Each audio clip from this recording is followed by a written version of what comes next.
Let's think of how to start this. What's going on? My name is Devin. You guys may know me as 45AC Perkins, and this is my first long form video here on YouTube. So in this video, I just want to introduce myself a little bit to you guys and then get into a little bit of Q&A. So to start off, I'm 25 years old and I'm currently living in the Northeast United States. I was living down south for a little bit. In that time when I was living down south, I was working at a military surplus store for a couple of years. I'm sure you've seen me in the comments on my stuff, at least on Instagram, talking about my time in the military surplus store and how much I loved working in a mil surp store. And I really did love it. It was probably one of the best jobs I've ever had. And it really sparked my love for collecting this kind of stuff. I ended up moving back up north, and here I am making content and goofy videos. Yeah, so all this started when I made that first video holding up the litter box scoop back in October, and I wasn't expecting that to blow up at all. It practically blew up overnight, and that was like the craziest thing to me. I was so blown away because at that point when I posted it, I was in a pretty bad spot. Honestly, I might even say it was the lowest point I've ever been. I've since dug myself up out of that trench, and I'm here now, and I'm making content, and I'm interacting with all of you. It means a lot, having all this support from everyone. It means so much to me. If I'm to get a little personal for a second, I've never really felt like I've fit in anywhere or belonged anywhere. I'm sure a lot of you can relate. I guess that kind of comes in with being a huge geek for, just random, obscure, old stuff. Yeah, it really does. It means a lot having, like-minded people interacting and sharing kind words and all of that. It really does mean a lot to me, and I'm so grateful for each and every person that takes the time to interact with, whatever I put out on the internet, making a fool of myself. It really does mean a lot, and it makes me feel like, I finally fit in somewhere, and I'm finally able to just be myself for once. It really just makes me realize that it's best, honestly, just to be yourself. Stop worrying about what other people think. People are going to give you hate. People are going to rag on you no matter what you do. So you might as well be having fun with it. The path to success is being cringe. But yeah, thanks again. Seriously, it really does mean a lot to me. So, with all of that being said, I think it's time that we get into the questions here. We got a few of them from Instagram. Feel free to follow me. Probably should if you don't follow me already on Instagram. This is where, if I ever do another Q&A in the future, that's where I'm going to be asking you guys to submit some questions. So, let's get it started. First question comes from Raven Casey 11717. What is your favorite camo and why? I tend to like M81 and Erdl. I really like Erdl. I might even like it a little bit more than M81. Other than M81 and the Woodland family, I guess you could say, of camouflage, I would have to say my favorite camo patterns come out of the Soviet Union. If I had to choose one specifically, it would be White Berezka. I think it's really cool. I don't know how to explain. I just think it's really simple, but it looks awesome. White Berezka actually kind of leads me into this next question here. What is the best camo pattern aside from the GOAT Yellow Berezka? And that comes from Big Dan 2112. Now, all right. Yellow Berezka is definitely a nice camo. It's the same pattern, different colors, but it's piss soaked. Who wants piss soaked camo? But jokes aside, I prefer the white and green combo rather than the yellow and green. I don't know, there's something just more appealing about it to me. Yeah, for best camo pattern, if we're talking about effectiveness of camo, it really depends on your surroundings, the climate, the natural lighting or lack of lighting, I guess. I'm no expert, but my unprofessional opinion, I would say, at least in my neck of the woods, in northeastern US and a little bit of southeastern US, I would say that German Flecktarn would probably be one of the most effective camouflage patterns. It also looks sweet. The third and fourth questions here come from Del Neal, and she asks, how long have you been collecting, and what is your favorite era of gear? So to answer that first question, how long have I been collecting? Actively collecting, just about 3 years now. My big surge of collecting really started with the military surplus store job, but I've been interested in this stuff for, way longer than 3 years. I started playing airsoft when I was 13 or 14. Yeah, I started when I was about 14 years old. So that's, oh God, that's 11 years now. That was when I first really started getting into, tactical gear and stuff like that. But yeah, I really started collecting like big time, like, going out to antique stores and, traveling to different military surplus stores, spending all my time on eBay tracking stuff down. That really all started about 3 years ago. For the second question, what is my favorite era of gear? Broadly, I would say Cold War. Pretty broad, from, late 40s to the early 90s. I would say, 80s and 90s are probably my favorite era of gear. My knowledge is really just like, quilted together of a bunch of different eras, and, I'm no like historian on one specific era, but I really just like general Cold War, and I like learning as much as I can. But yeah, from around the 80s to 90s, that's when I like most of my gear. Mainly because that's, when M81 was around. I really like M81. But yeah, so from Josh Scheller, crucify me if I pronounce that wrong. What's your favorite dinosaur? That's a good one. Stegosaurus. Stegosaurus is pretty cool. Yeah, Stegosaurus. It seems like it would be friendly, like a friendly dinosaur. Third question is favorite thing you own?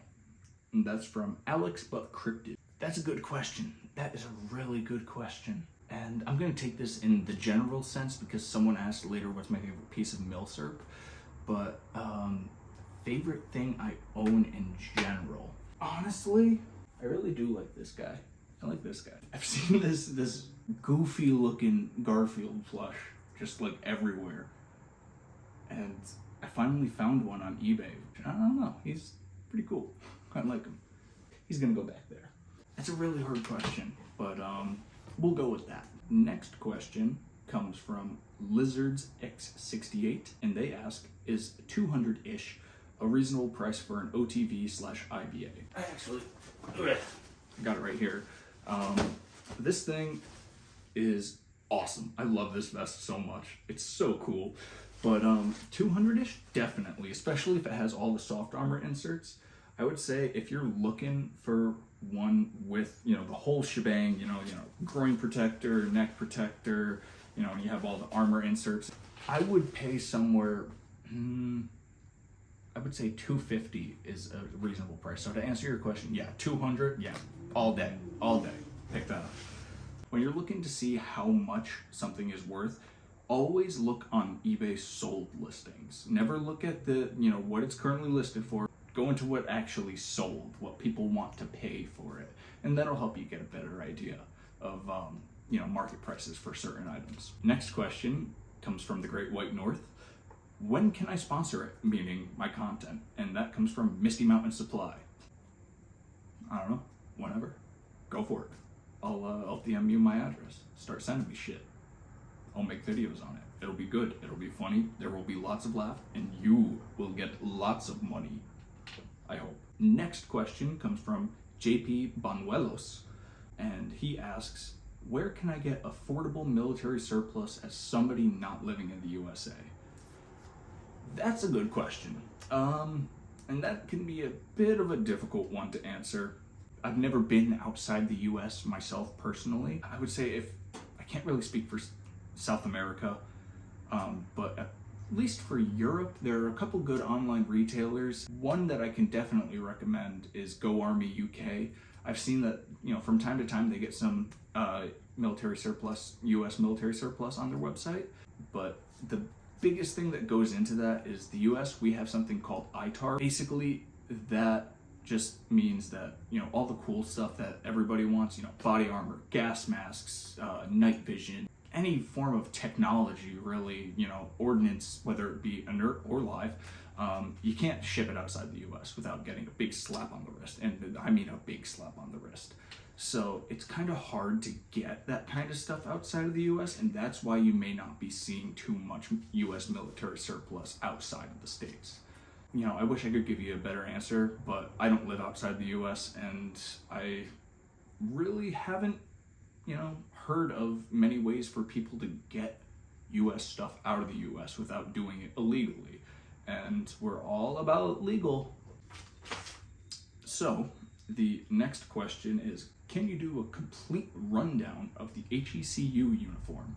Where did you get each piece? And that comes from Gigano 1989. Hope I pronounced that right. I don't want to take up too much time with this, but to give you a quick rundown, the Pazget here, you know, you can get that on eBay. M40 gas mask, eBay. The lenses for the M40, I just went to a dollar store, found some file folders that were like a transparent green, and I cut them to the shape of the lens, you know, threw them in the outserts, all that. The uniform, the urban camo uniform, that was actually a Rothko uniform. Pretty much the only thing I'll ever buy from Rothko. But yeah, so there's that. You could also get it from True Spec. I got the pants from a military surplus store, and I got the top on Amazon, but I'm sure you could find the pants on Amazon too. The boots are Research leather combat boots, US military. Any black leather combat boots will suffice, you know, just blouse up those pants and you're golden. The gloves were just some random leather gloves that I cut the fingertips off of and then cut some holes for the knuckles, easy. And the pipe wrench is just a pipe wrench. Go to a hardware store. The vest is a Hatch Riot Protector vest.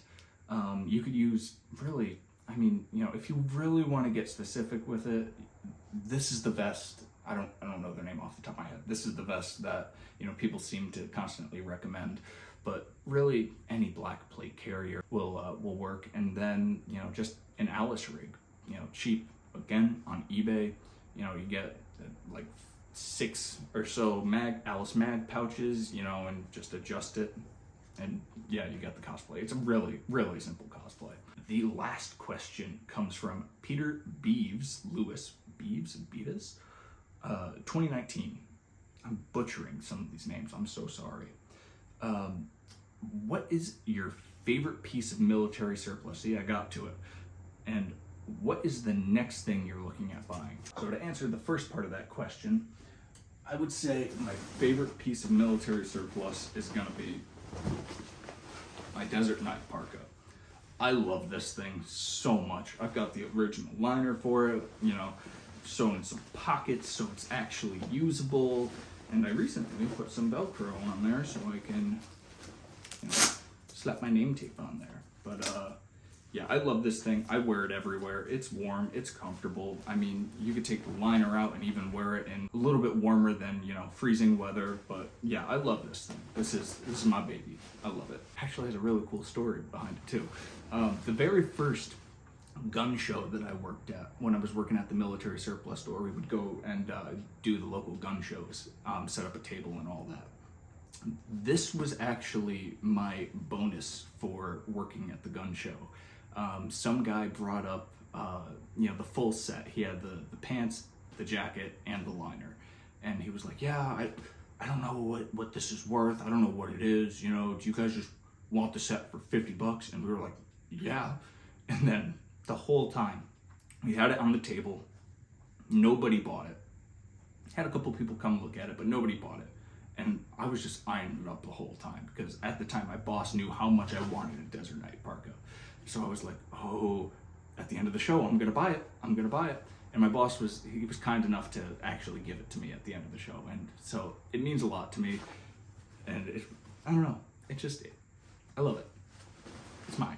To answer the second part of the question, what's the next thing I'm looking at picking up? Socks. Come here, bud. Come here. Yeah, come here. Oh, we got a visitor. Come on, bud.